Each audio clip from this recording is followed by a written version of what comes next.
Hello all, എല്ലാവർക്കും ഐ+ന്റെ പുതിയൊരു ക്ലാസ്സിലേക്ക് സ്വാഗതം.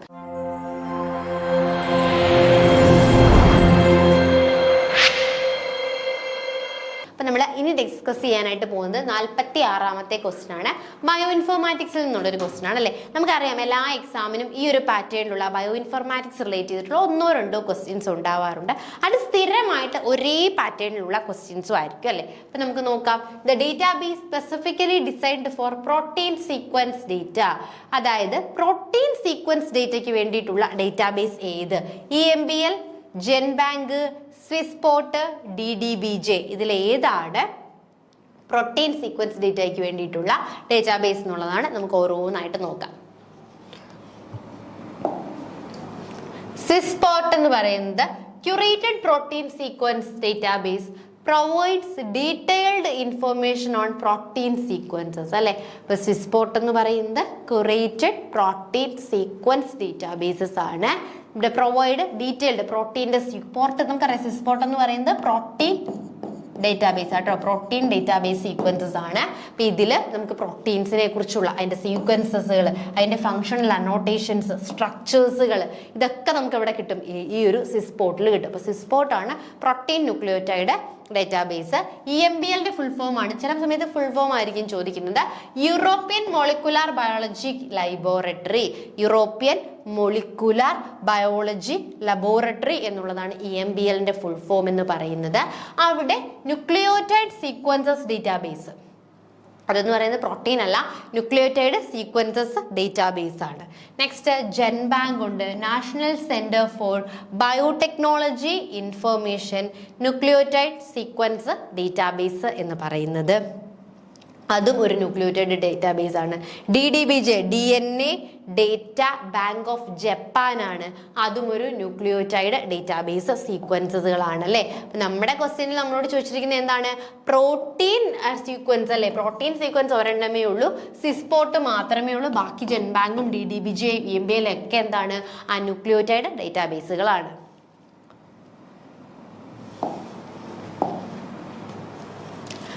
Next one, what does the blast algorithm primarily do അല്ലേ. ഇത് നെക്സ്റ്റും അതേ ഭാഗത്തു നിന്നുള്ള ബയോ ഇൻഫർമാറ്റിക്സ് എന്നുള്ള ഒരു ക്വസ്റ്റ്യൻ ആണ്.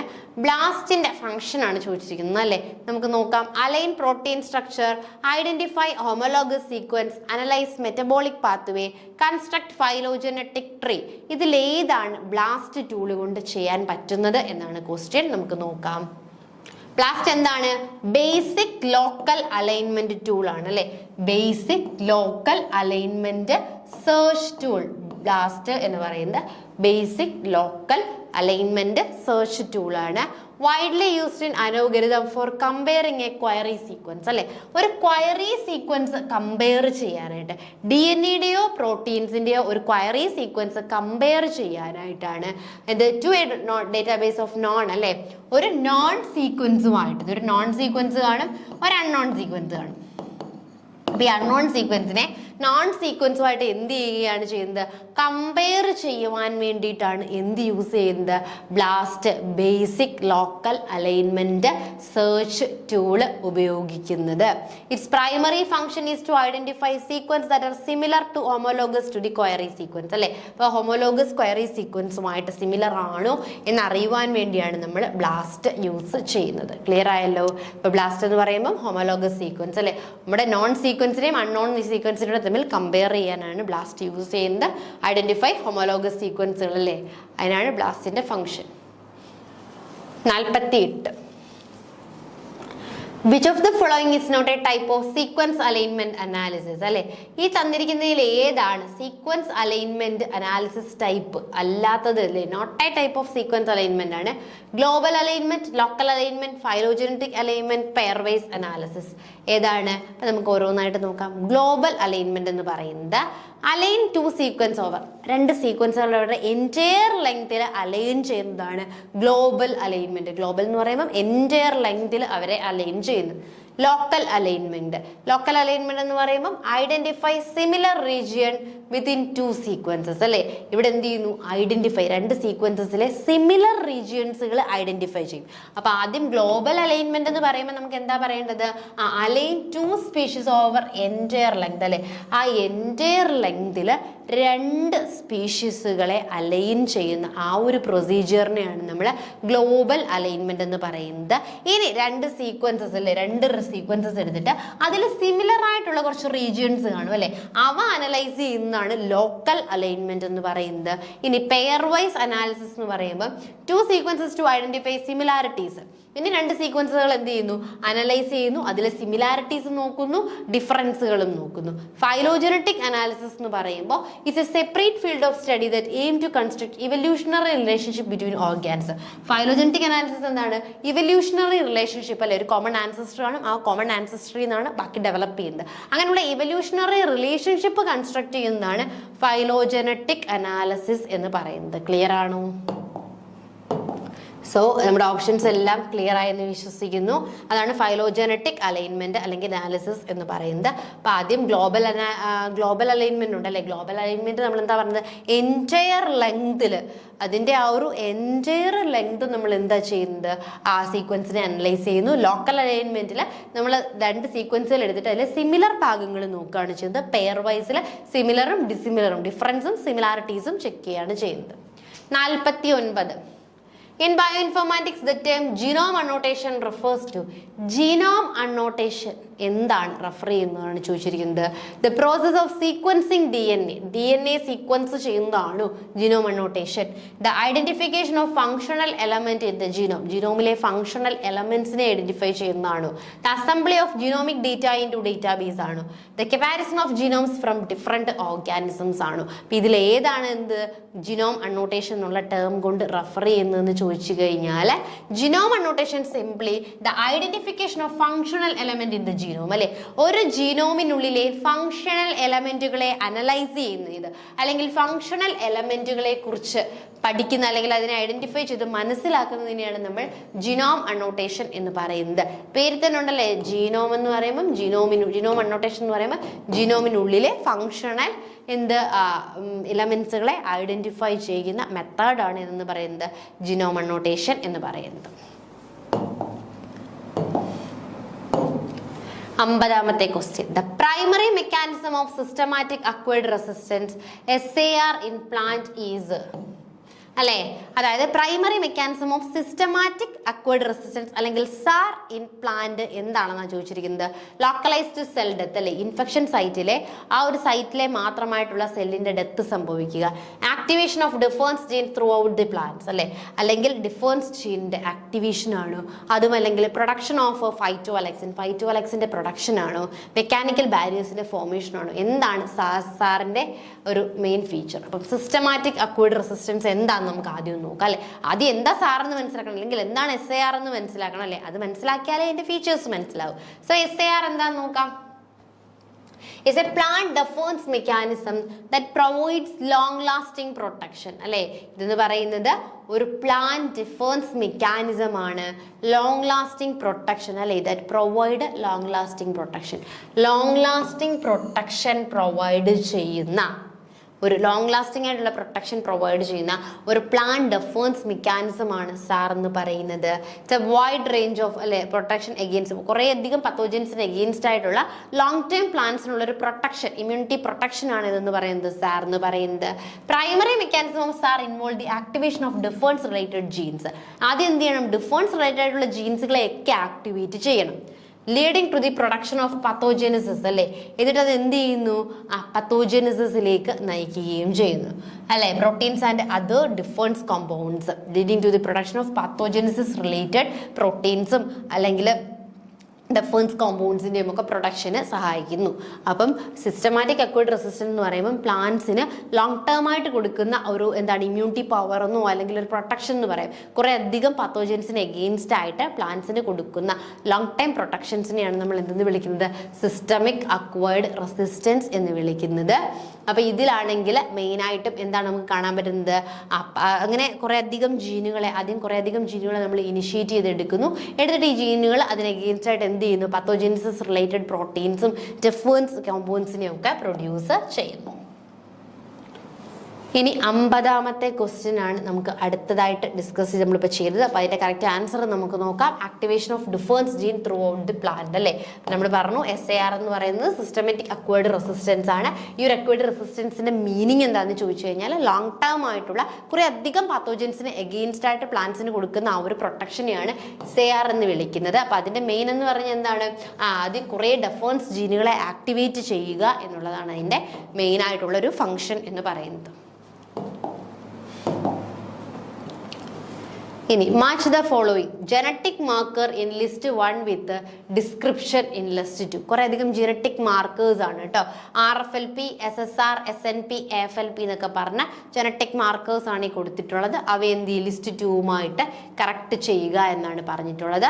RFLPയുടെ ഫുൾ ഫോം എന്തായിരുന്നു? റെസ്ട്രിക്ഷൻ ഫ്രാഗ്മെന്റ് ലെങ്ത് പോളിമോർഫിസം ആണ്. SSR സിമ്പിൾ സീക്വൻസ് റിപ്പീറ്റ് ആണ്. SNP സിംഗിൾ ന്യൂക്ലിയോറ്റൈഡ് പോളിമോർഫിസം ആണ്. AFLP amplified fragment length polymorphism ആണ്.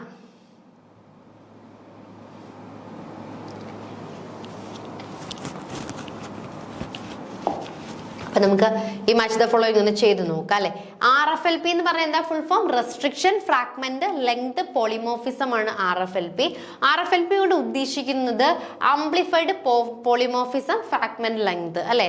Restriction fragment length polymorphism. അപ്പൊ അതിനായിട്ട് റിലേറ്റ് ചെയ്തിട്ട് ആംപ്ലിഫൈഡ് പോളിമോർഫിസം ഫ്രാഗ്മെന്റ് ലെങ്ത് ആണ് നമ്മുടെ RFLP എന്ന് പറയുന്നത്. SSR എന്തായിരുന്നു? സിമ്പിൾ സീക്വൻസ് റിപ്പീറ്റുകളാണ് അല്ലെ. Simple sequence repeat, variation in the number of repeat of sequence. ആ പേരിൽ നിന്ന് തന്നെ നമുക്ക് കിട്ടും അല്ലെ. വേരിയേഷൻ ഇൻ ദ നമ്പർ അല്ലെ, റിപ്പീറ്റഡ് സീക്വൻസസിനെ കുറിച്ചുള്ളതാണ് നമ്മുടെ SSR എന്ന് പറയുന്നത്. SNP എന്ന് പറഞ്ഞാൽ എന്തായിരുന്നു? SNP സിംഗിൾ ന്യൂക്ലിയോറ്റൈഡ് പൊളിമോർഫിസം ആണ് SNP എന്ന് പറയുന്നത് അല്ലെ. Single nucleotide change, single nucleotide ഉണ്ടാവുന്ന ചേഞ്ച്. ആ പേരിന്റെ ഫുൾ ഫോം അറിയാവുന്നവർക്ക് ഈസി ആയിട്ട് ഇത് ചെയ്യാവുന്നേ ഉള്ളൂ. AFLP എന്താണ്? ആംപ്ലിഫൈഡ് ഫ്രാഗ്മെന്റ് ലെങ്ത് പോളിമോർഫിസം ആണ്. അതായത് DNA സീക്വൻസസിലെ ലെങ്തിലുള്ള വേരിയേഷൻ ആണ്. ക്ലിയർ ആയോ? RFLP എന്ന് പറയുമ്പോൾ ആംപ്ലിഫൈഡ് പോളിമോർഫിസം ഫ്രാഗ്മെന്റ് ലെങ്ത് ആണ്. SSR എന്ന് പറയുന്നത് എന്താ, നമ്മൾ ഫുൾ ഫോം പറഞ്ഞല്ലേ, സിമ്പിൾ സീക്വൻസ് റിപ്പീറ്റ് ആണ്. അതായത് റിപ്പീറ്റഡ് സീക്വൻസസിലുള്ള വേരിയേഷൻസ് ആണ്. SNP എന്ന് പറയുന്നത് എന്താണ്? ആംപ്ലിഫൈഡ് അല്ലെ, സിംഗിൾ ന്യൂക്ലിയോറ്റൈഡിൽ ഉണ്ടാവുന്ന ചേഞ്ച് ആണ്. ദെൻ AFLP എന്ന് പറയുന്നത് DNA ഉണ്ടാവുന്ന വേരിയേഷൻസ്. അടുത്തത് വീണ്ടും ഒരു മാച്ച് ദ ഫോളോയിങ് ആണ് നമ്മുടെ 52ാമത്തെ ക്വസ്റ്റ്യൻ എന്ന് പറയുന്നത്. ഇത് യൂഷ്വലി പത്തോളജി ബേസ് ചെയ്തിട്ടുള്ള ഒരു ക്വസ്റ്റ്യൻ ആണ്. നമ്മൾ പത്തോളജി പഠിക്കുമ്പോൾ എപ്പോഴും പറയുന്നതാണല്ലേ, ഡിസീസും അതിന്റെ കോസറ്റീവ് ഓർഗാൻസും എന്ത് ചെയ്യുക, പ്രോപ്പറായിട്ട് പഠിച്ചു വെക്കുക. അത് റിലേറ്റ് ചെയ്ത് ക്വസ്റ്റ്യൻസ് ഉണ്ടാവുമെന്ന് എപ്പോഴും പറയുന്ന കാര്യം തന്നെയാണ്. നമുക്ക് നോക്കാം. Match the following plant disease in list 1 with causal organism. False smut of paddy. നമുക്ക് നോക്കാം. ഫോൾസ് മട്ട് ഓഫ് പാഡി, പാഡിയിലെ ഫോൾസ് മട്ട് ഡിസീസ് കോസ് ചെയ്യുന്നത് ആരാണെന്ന് ചോദിച്ചു കഴിഞ്ഞാൽ ആരാണ് ഫോൾസ് മട്ട് ഓഫ് പാഡി? വളരെ സിമ്പിളാണ്. ഫോൾസ് മട്ട് ഓഫ് പാഡി നമ്മളൊന്ന് നോക്കിക്കഴിഞ്ഞാൽ നമുക്ക് എളുപ്പത്തിൽ തന്നെ മനസ്സിലാക്കാനായിട്ട് പറ്റും. ഫോൾസ് മട്ട് ഓഫ് ഇതിലെ മിക്ക മാച്ച് ദ ഫോളോയിങ് എന്താണ്, കറക്റ്റായിട്ട് തന്നെയാണ് മാച്ച് ചെയ്തിരിക്കുന്നത്. വലിയ വ്യത്യാസം ഒന്നും തന്നെ ഇല്ല. മാച്ച് ചെയ്തിരിക്കുന്നത് false smut of paddy match ചെയ്തിരിക്കുന്നത് ഫംഗസ്, ഇസ്റ്റിലാജിനസ് ഫംഗസ് ആണ് ഫോൾസ് മട്ടി. പൗഡറി മിൽഡ്യൂ ഓഫ് റബ്ബർ എന്ന് പറയുന്നത് എരിസിഫയാണ് അല്ലെ. പൗഡറി മിൽഡ്യൂ എരിസിഫയാണ് പ്രൊഡ്യൂസ് ചെയ്യുന്നത്. കോഫി റസ്റ്റ് ഹെമേലിയ അല്ലെ, ഹെമേലിയ വാസ്റ്റാട്രിക്സ് എന്ന് പറയുന്ന ഫംഗസ് ആണ്. യെല്ലോ വെയിൻ മൊസൈക് ഡിസീസ് എന്ന് പറയുന്നത് ഒരു വൈറസ് ആണ് കോസ് ചെയ്യുന്നത്. യെല്ലോ വെയിൻ മൊസൈക് ഡിസീസ് എന്ന് പറയുന്നത് വൈറൽ ഡിസീസ് ആണ് അല്ലെ. ബാക്കിയൊക്കെ ഫംഗസ് ഡിസീസും ഇതെന്താണ്, ഒരു വൈറൽ ഡിസീസും ആണ്. അപ്പം കറക്റ്റായിട്ട് പറയുകയാണെങ്കിൽ false smut of paddy fungus ഇസ്റ്റിലാജിനസ് ആണ് കോസ് ചെയ്യുന്നത്. Powdery mildew of rubber again ഒരു ഫംഗസ് ഡിസീസ് ആണ്. അതിൽ തന്നെ എരിസിഫെയിൽസ് എന്ന് പറയുന്ന ഫംഗസ് ആണ് ഇത് കോസ് ചെയ്യുന്നത്. കോഫി റസ്റ്റ് എന്ന് പറയുന്നത് ഫംഗൽ ഡിസീസ് ആണ്. ഹെമേലിയ വാസ്റ്റാട്രിക്സ് ആണ്. നെക്സ്റ്റ് യെല്ലോ വെയിൻ മൊസൈക്ക് ഒരു വൈറസ് ഡിസീസ് ആണ്. അതുകൂടാതെ ഇതിന്റെ ഒരു വൈറൽ ഡിസീസിന്റെ ഹോസ്റ്റ് എന്ന് പറയാം അല്ലെ. വൈറസ് ആകുമ്പോൾ ഹോസ്റ്റ് എന്ത് വേണം, വെക്ടേഴ്സ് വേണം അല്ലെ. കാരണം അതിന് ജീവനുള്ളവയുടെ പുറത്തത് നിർജീവമാണ് അല്ലെ, അല്ലെങ്കിൽ ഡെത്താണ്. അപ്പൊ അതുകൊണ്ട് തന്നെ അതിന് എന്ത് ആവശ്യമാണ്, ആ ഒരു വെക്ടർ ആവശ്യമാണ്. വൈറ്റ് ഫ്ലൈ ആയിരിക്കും ഇതിന്റെ ഒരു വെക്ടർ എന്ന് പറയുന്നത്. അപ്പൊ ഇത് കറക്റ്റായിട്ട് തന്നെയായിരുന്നു മാച്ച് ചെയ്തത്. ഇതൊക്കെ കാണുമ്പോൾ ചിലർക്ക് ഡൗട്ട് അടിച്ചിട്ട് തെറ്റിച്ചൊക്കെ മാർക്ക് ചെയ്ത ആൾക്കാരാണ്, ഉറപ്പാണ്. എങ്കിൽ പോലും ഒരു സംശയം വരും, മാച്ച് ദ ഫോളോയിങ് ഒക്കെ കറക്റ്റായിട്ട് കൊടുക്കുമോ എന്ന് ചോദിച്ചിട്ട് മാറ്റിയ ആൾക്കാരും ഉണ്ടാവും. 53-ാമത്തെ എഗെയിൻ ഒരു മാച്ച് ദ ഫോളോയിങ് ആണ്. ബയോടെക്നോളജിക്കൽ ആപ്ലിക്കേഷൻസ് ആണല്ലേ. ബയോടെക്നോളജി ആയിട്ട് നമ്മൾ മോഡിഫൈ ചെയ്ത് കുറെ ക്രോപ്സുകൾ ഹൈബ്രിഡൈസേഷൻ ടെക്നിക്ക് വഴി കുറെ അധികം ക്രോപ്സ് പ്രൊഡ്യൂസ് ചെയ്യും. അവയുടെ പ്രത്യേകതയാണ് ഈ കൊടുത്തിരിക്കുന്നത്. നമുക്ക് നോക്കാം. BT cotton. BT കോട്ടന്റെ പ്രത്യേകത എന്തായിരുന്നു? ഓക്കെ, BT കോട്ടന്റെ പ്രത്യേകത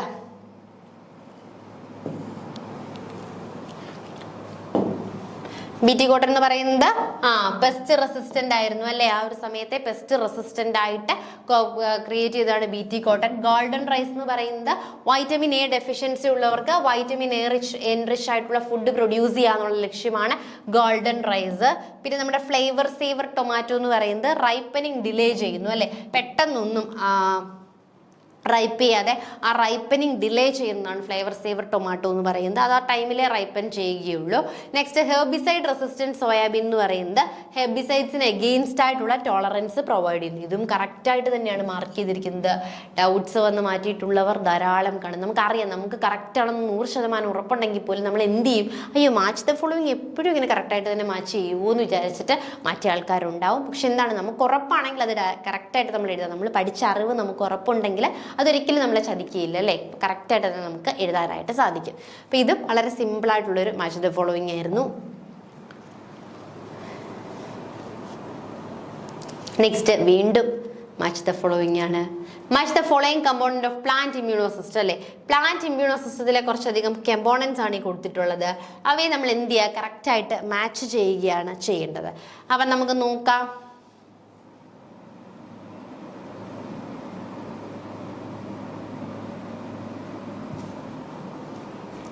നോക്കാം. സിസ്റ്റമാറ്റിക് അക്വേർഡ് റെസിസ്റ്റൻസ് എന്ന് പറയും അല്ലെ. സിസ്റ്റമിക് അക്വേർഡ് റെസിസ്റ്റൻസ് എന്ന് പറഞ്ഞു കഴിഞ്ഞാൽ ലോങ് ടേം റെസ്പോൺസ്, ഒരു ഇൻഫെക്ഷനോടുള്ള ലോങ് ടേം റെസ്പോൺസിനെയാണ് നമ്മൾ സിസ്റ്റമിക് അക്വേർഡ് റെസിസ്റ്റൻസ് എന്ന് പറയുന്നത്. ഇൻഡ്യൂസ്ഡ് സിസ്റ്റമാറ്റിക് റെസിസ്റ്റൻസ് എന്ന് പറയുമ്പോൾ ലോക്കലൈസ്ഡ് ഡിഫൻസ് അല്ലെ. ഒരു പത്തോജന് എഗെയിൻസ്റ്റ് ആയിട്ട് നമ്മൾ ഇൻഡ്യൂസ് ചെയ്യുന്ന റെസിസ്റ്റൻസ് ആണ് ഇൻഡ്യൂസ്ഡ് സിസ്റ്റമാറ്റിക് റെസിസ്റ്റൻസ് എന്ന് പറയുന്നത്. ഫൈറ്റോഅലക്സിൻ എന്ന് പറയുന്നത് പ്ലാന്റിലെ എന്ത് ചെയ്യുന്നു? ഇൻഹിബിറ്റ്, പത്തോജന്റെ ഗ്രോത്തിനെ ഇൻഹിബിറ്റ് ചെയ്യുന്ന ആൾക്കാരെയാണ് നമ്മൾ ഫൈറ്റോഅലക്സിൻ എന്ന് പറയുന്നത്. മെക്കാനിക്കൽ ബാരിയേഴ്സ് എന്ന് പറയുന്നത് ഫിസിക്കൽ ഡിഫൻസ് അല്ലെ. പെസ്റ്റിനൊക്കെ എഗെയിൻസ്റ്റ് ആയിട്ടുള്ള ഒരിക്കൽ ഫിസിക്കൽ ഡിഫൻസ് മെക്കാനിസത്തിനെയാണ് നമ്മൾ മെക്കാനിക്കൽ ബാരിയേഴ്സ് എന്ന് വിളിക്കുന്നത്. അപ്പൊ ഇതും വളരെ സിമ്പിൾ ആയിരുന്നു. നമുക്കറിയാം, സിസ്റ്റമിക് റെസിസ്റ്റൻസ് എന്ന് പറഞ്ഞു കഴിഞ്ഞാൽ ഒരു ഇൻഫെക്ഷൻസിന് എഗെയിൻസ്റ്റ് ആയിട്ട് ലോങ് ടേം ആയിട്ട് നമുക്ക് എന്ത് കൊടുക്കുകയാണ്? ഒരു റെസ്പോൺസ് കൊടുക്കുകയാണെങ്കിൽ അതിനെയാണ് നമ്മൾ സിസ്റ്റമിക് അക്വേർഡ് റെസിസ്റ്റൻസ് എന്ന് വിളിക്കുന്നത്. ഇൻഡ്യൂസ്ഡ് സിസ്റ്റമിക് റെസിസ്റ്റൻസ് എന്താണെന്ന് ചോദിച്ചു കഴിഞ്ഞാൽ ലോക്കലൈസ്ഡ് ഡിഫറൻസ് അല്ലെ. ഒരു പ്രത്യേക ഒരു പത്തോജന് എഗെയിൻസ്റ്റ് ആയിട്ടുള്ള ആ ഒരു പത്തോജന് മാത്രം എഗെയിൻസ്റ്റ് ആയിട്ട് നമ്മൾ ഇൻഡ്യൂസ് ചെയ്യുന്ന ആ ഒരു ഡിഫറൻസ് സിസ്റ്റമാണത്. ഫൈറ്റോഅലക്സിൻ നമുക്കറിയാമല്ലേ, പത്തോജൻസിന്റെ ഗ്രോത്തിനെ ഇൻഹിബിറ്റ് ചെയ്യുന്ന കമ്പൗണ്ട്സിനെയാണ് നമ്മൾ ഫൈറ്റോഅലക്സിൻ എന്ന് വിളിക്കുന്നത്. പിന്നെ നമ്മൾ പറഞ്ഞത് മെക്കാനിക്കൽ ബാരിയേഴ്സ് ആയിരുന്നു. ഫിസിക്കൽ ഡിഫറൻസ്, പെസ്റ്റിന് എഗെയിൻസ്റ്റ് ആയിട്ടുള്ള ഫിസിക്കൽ ഡിഫറൻസ് ആണ് നമ്മൾ എന്തെന്ന് വിളിക്കുന്നത്? മെക്കാനിക്കൽ ബാരിയേഴ്സ് എന്ന് വിളിക്കുന്നത്.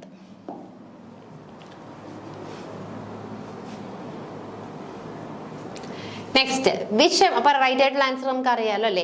Which among the following statement is true related the station of micro technique. Micro ടെക്നിക്കിലെ കുറെ അധികം സ്റ്റേറ്റ്മെന്റുകളാണ് കൊടുത്തിരിക്കുന്നത്.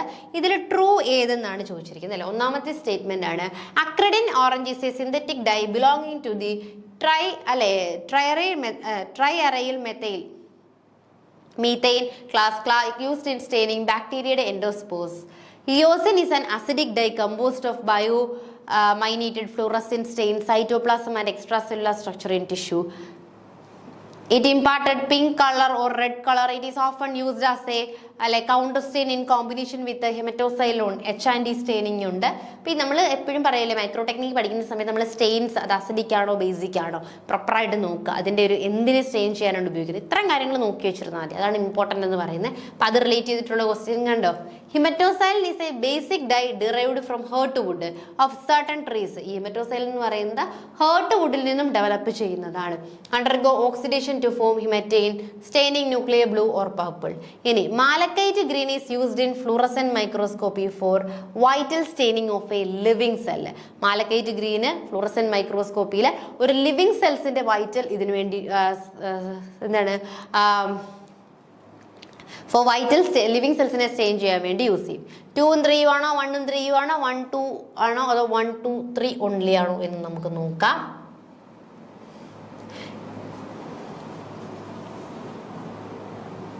1 2 3 ആണ് കറക്റ്റ് ആയിട്ടുള്ള സ്റ്റേറ്റ്മെന്റ് അല്ലേ. അപ്പൊ നമ്മുടെ 1ഉം 2ഉം 3ഉം കറക്റ്റ് ആയിട്ടുള്ള സ്റ്റേറ്റ്മെന്റ്. അതായത് നോക്കിയേ, ആക്രിഡിൻ ഓറഞ്ച് എന്ന് പറയുന്നത് സിന്തറ്റിക് ഡൈ ആണ്. അത് എന്ത് ചെയ്യുന്നു, ബാക്ടീരിയയുടെ എൻഡോസ്പോസ് സ്റ്റെയിൻ ചെയ്യാൻ യൂസ് ചെയ്യുന്നു. കറക്റ്റ്. യോസിൻ അസിഡിക് ഡൈ ആണ്. സംടൈംസ് അത് എന്ത് ചെയ്യുന്നുണ്ട്, ആ ഹെമറ്റോസൈലിനോട് ചേർത്തിട്ട് കോമ്പിനേഷൻ അല്ലെ, 2 കോമ്പിനേഷൻ ആയിട്ട് കൗണ്ടർ സ്റ്റെയിൻ ആയിട്ട് യൂസ് ചെയ്യാറുണ്ട്. ഹെമറ്റോസൈൽ എന്ന് പറയുന്നത് ഹേർട്ട് വുഡിൽ നിന്നാണ് പ്രൊഡ്യൂസ് ചെയ്യുന്നത്. Malachite green is used in fluorescent microscopy for vital staining. Malachite ഗ്രീന്റെ കാര്യം പറഞ്ഞപ്പോൾ ഒന്ന് തെറ്റിപ്പോയിട്ടുണ്ട്. എന്താന്ന് നോക്കാം നമുക്ക്. Malachite green is a toxic dye. It is not suitable for vital staining of living cell. It is often used in fixed cells അല്ലെ. Malachite green ഒരിക്കലും എന്തല്ല, നമ്മുടെ വൈറ്റൽ ലിവിങ് സെൽസിനെ സ്റ്റെയിൻ ചെയ്യാനായിട്ട് പറ്റില്ല. അത് ഫിക്സ് ചെയ്ത ടിഷ്യൂസിനും ഒക്കെ ആയിരിക്കും. But it can be toxic to living സെൽസിന് ടോക്സിക് ആവാം. In contrast vital stain like fluorescent dye acetate or acridine orange are used to stain live cell fluorescent microscopy. നമ്മുടെ സ്റ്റേറ്റ്മെന്റിൽ പറഞ്ഞിരുന്നത് എന്തായിരുന്നു, ഈ ഫ്ലൂറസെന്റ് മൈക്രോസ്കോപ്പിയിൽ മാലക്കൈറ്റ് ഗ്രീൻസ് എന്ത് ചെയ്യുന്നുണ്ട്, ലിവിങ് സെൽസിനെ നോക്കാനായിട്ട് ഉപയോഗിക്കുന്നുണ്ട് എന്നാണ് പറഞ്ഞത്. പക്ഷെ അങ്ങനെ എന്തില്ല, in contrast vital stain like fluorescent diacetate അല്ലെങ്കിൽ അക്രിഡിൻ ഓറഞ്ച് ഒക്കെയാണ് എന്ത് ചെയ്യുന്നത്, ഫ്ലൂറസെന്റ് മൈക്രോസ്കോപ്പിയിൽ ലിവിങ് സെൽസിനെ ഒബ്സർവ് ചെയ്യാനായിട്ട് യൂസ് ചെയ്യുന്നത്. ഒരിക്കലും മാലക്കൈറ്റ് ഗ്രീൻ അല്ല. മാലക്കൈറ്റ് ഗ്രീൻ ഒരിക്കലും എന്തല്ല, വൈറ്റൽ സ്റ്റെയിനിങ്ങിന് സ്യൂട്ടബിൾ ആയിട്ടുള്ളൊരു സ്റ്റെയിനേ അല്ല. നമ്മുടെ പ്രോപ്പർ ആയിട്ടുള്ള ആൻസർ എന്ന് പറയുന്നത് 1 2 3 കറക്റ്റ് ആയിട്ടുള്ള. 4th സ്റ്റേറ്റ്മെന്റ് ഈസ് റോങ് ആണ്. അടുത്ത ക്വസ്റ്റ്യനിലേക്ക് പോകാം. 56ാമത്തെ question. Regarding photo respiration which statements are accurate? Photo റെസ്പിറേഷനെ സംബന്ധിച്ച് ആക്യുറേറ്റ് ആയിട്ടുള്ള സ്റ്റേറ്റ്മെന്റ് ഏത് എന്നാണ് question. It occurs when oxygen levels are high and carbon dioxide level low. Photo respiration നടക്കുന്നത് ഓക്സിജന്റെ ലെവൽ ഹൈയും കാർബൺ ഡയോക്സൈഡ് കുറയുമ്പോഴുമാണ്. ഈ result the production of glycolate. ഇതിന്റെ ഫലമായിട്ട് ഗ്ലൈക്കോലേറ്റും ഹൈഡ്രോക്സി പൈറുവേറ്റും ഫോം ചെയ്യുന്നു. Rubisco can fix. റുബിസ്കോയ്ക്ക് എന്ത് ചെയ്യാം, 2 പേരെ ഫിക്സ് ചെയ്യാനായിട്ട് പറ്റും. ഫോട്ടോ റെസ്പിറേഷൻ അക്കേഴ്സ് മൈറ്റോകോൺട്രിയ അല്ലെ. ഫോട്ടോ റെസ്പിറേഷൻ മൈറ്റോകോൺട്രിയയിലാണ് ഒക്കർ ചെയ്യുന്നത്. അപ്പൊ ഇതിൽ ഈ 3ാമത്തെ സ്റ്റെപ്പിന് നിങ്ങൾ കണ്ണും പൂട്ടി അറിയാം അല്ലെ, കറക്റ്റ് ആണ്. അപ്പൊ നോക്കുമ്പോൾ നോക്കിയേ, ഓപ്ഷനിലെല്ലാം 3 ഉണ്ടല്ലേ, ബിയിൽ ഒഴികെ. അപ്പൊ നമുക്ക് ബി അങ്ങ് എലിമിനേറ്റ് ചെയ്ത് കളയാം. ഒന്നേൽ എ ആയിരിക്കാം, അല്ലെങ്കിൽ സി ആയിരിക്കാം, അല്ലെങ്കിൽ ഡി ആയിരിക്കാം. ഇതിൽ ഏതോ ഒന്നാണ് കറക്റ്റ് എന്നാണ് പറയപ്പെടുന്നത്. അപ്പൊ അതായത് കറക്റ്റ് എന്ന് പറയുമ്പോൾ 1ഉം 3ഉമാണ് കറക്റ്റ് എന്ന് പറയുന്നത് കേട്ടോ. 1ഉം 3ഉം നമുക്ക് 3 ഉറപ്പായിട്ടും കറക്റ്റ് ആണെന്ന് അറിയാം. അപ്പൊ 3 ഉള്ള 3 ഓപ്ഷൻസ് ആണ്. അതിൽ 1 നോക്കിയേ, 1ഉം 3ഉമാണ് നമുക്ക് കറക്റ്റ് ആയിട്ടുള്ള ആൻസർ എന്ന് പറയുന്നത്. 1 എന്ന് പറയുമ്പോൾ അതായത് ഓക്സിജന്റെ ലെവൽ ഹൈയും കാർബൺ ഡൈ ഓക്സൈഡിന്റെ ലെവൽ കുറയുകയും ചെയ്യുമ്പോഴാണ് ഫോട്ടോ റെസ്പിറേഷൻ എന്ന് പറയുന്ന പ്രോസസ്സ് നടക്കുന്നത്. ഈ റിസൾട്ട് ദ പ്രൊഡക്ഷൻ അല്ലേ, അത് മെയിൻലി ഗ്ലൈക്കോലേറ്റിന്റെയും ഹൈഡ്രോക്സി പൈറുവേറ്റിന്റെയും പ്രൊഡക്ഷനെയാണ് ബാധിക്കുന്നത്. ആണോ ബാധിക്കുന്നത്? അത് നമ്മുടെ തെറ്റായിട്ടുള്ള സ്റ്റേറ്റ്മെന്റ് ആണ്.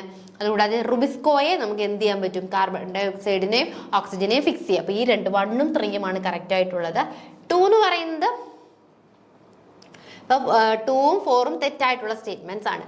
So photo respiration is A process in plant cell that occurs when the enzyme RuBisCO react with oxygen അല്ലെ. ഈ ഫോട്ടോ റെസ്പിറേഷൻ എപ്പോഴാണ് നടക്കുന്നത്? സാധാരണഗതിയിൽ റുബിസ്കോ എന്ത് ചെയ്യുന്നു, ഓക്സിജൻ അല്ലെ, react with oxygen instead of carbon dioxide. Carbon ഡൈ ഓക്സൈഡുമായിട്ട് റിയാക്ട് ചെയ്യുന്നതിന് പകരം ഓക്സിജനുമായിട്ട് എന്ത് ചെയ്യുന്നു, റിയാക്ട് ചെയ്യുന്നു. This lead to the production of, അപ്പൊ അതെന്തിന്റെ പ്രൊഡക്ഷന് കാരണമാകുന്നു, ഗ്ലൈക്കോലേറ്റും അതുകൂടാതെ അതർ കമ്പോണൻസിന്റെ പ്രൊഡക്ഷന് കാരണമാകുന്നു. Which are then metabolised in a series of reaction that ultimately result in the release of carbon dioxide and ammonia. അപ്പൊ ഫോട്ടോ റെസ്പിറേഷൻ എന്ന് പറഞ്ഞു കഴിഞ്ഞാൽ നമ്മുടെ പ്ലാന്റ് സെൽസിലെ എൻസൈം റുബിസ്കോ സാധാരണഗതിയിൽ ആരുമായിട്ട് ഇന്ററാക്ട് ചെയ്യണം, ഓക്സിജനുമായിട്ട് അല്ലെ. Instead of oxygen react with oxygen, ഓക്സിജനുമായിട്ട് റിയാക്ട് ചെയ്യുന്നു. ആരുമായിട്ട് റിയാക്ട് ചെയ്യുന്നതിന് പകരം instead of carbon dioxide, carbon ഡൈ ഓക്സൈഡുമായിട്ട് റിയാക്ട് ചെയ്യുന്നതിന് പകരം ഓക്സിജനുമായിട്ട് റിയാക്ട് ചെയ്യും. ആ സമയത്ത് അതായത് ഓക്സിജന്റെ കോൺസെൻട്രേഷൻ കൂടുതലായിരിക്കും. അപ്പൊ റുബിസ്കോയ്ക്ക് രണ്ടുപേരും ഒരുപോലെ അല്ലേ, കാർബൺ ഡൈ ഓക്സൈഡിനെയും ഓക്സിജനെ ഭയങ്കര ഇഷ്ടം. ആരാണോ കൂടുതൽ അവരുടെ അടുത്തോട്ട് റുബിസ്കോ പോകും. കാർബൺ ഡൈ ഓക്സൈഡിന്റെ കോൺസെൻട്രേഷൻ കൂടുന്ന സമയത്ത് റുബിസ്കോ ആരുമായിട്ട് ചേരും, നമ്മുടെ ഓക്സിജന്റെ കോൺസെൻട്രേഷൻ കൂടുന്ന സമയത്ത് റുബിസ്കോ ആരുമായിട്ട് ചേരും, ഓക്സിജനുമായിട്ട് ചേരും. അങ്ങനെ കാർബൺ ഡൈ ഓക്സൈഡുമായിട്ട് ചേരാതെ ഓക്സിജനുമായിട്ട് ചേരുകയും അത് എന്തിന്റെ പ്രൊഡക്ഷന് കാരണമാവുന്നു, ഗ്ലൈക്കോലേറ്റിന്റെ പ്രൊഡക്ഷന് കാരണമാവുകയും ചെയ്യുന്നു. അങ്ങനെ ഗ്ലൈക്കോലേറ്റിന്റെ പ്രൊഡക്ഷന് കാരണമായിട്ട് കുറേയധികം സീരീസ് ഓഫ് റിയാക്ഷൻസ് ഒക്കെ നടന്നിട്ട് ലാസ്റ്റ് കാർബൺ ഡൈ ഓക്സൈഡും അമോണിയയും റിലീസ് ചെയ്യുകയാണ് ചെയ്യുന്നത്. അതാണ് ഫോട്ടോ റെസ്പിറേഷൻ എന്ന് പറയുന്നത്. അപ്പം ആ ഒരു ഇതിനെ സംബന്ധിച്ച് അതിന് ഓക്സിജൻ ലെവൽ ഹൈ ആവുന്ന സമയത്തും കാർബൺ ഡൈ ഓക്സൈഡ് ലെവൽ കുറയുമ്പോഴുമാണ്. അതുകൂടാതെ result in the production of mainly റുബിസ്കോയ്ക്ക് ഇത് രണ്ടിനെ ഫിക്സ് ചെയ്യാനായിട്ട് സാധിക്കും.